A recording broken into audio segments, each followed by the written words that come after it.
আচ্ছা বলো তো, রিটেইনড অবজেক্টটা কি, আর রিটেইনড অবজেক্ট কখন হয়? যদি না জানা থাকে ভিডিওটি। রিটেইনড অবজেক্ট কি?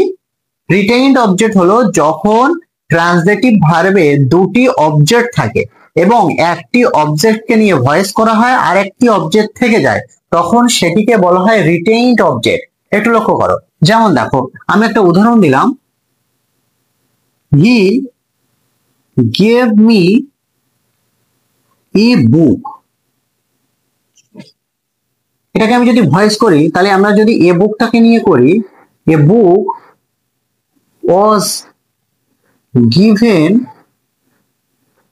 Me by him.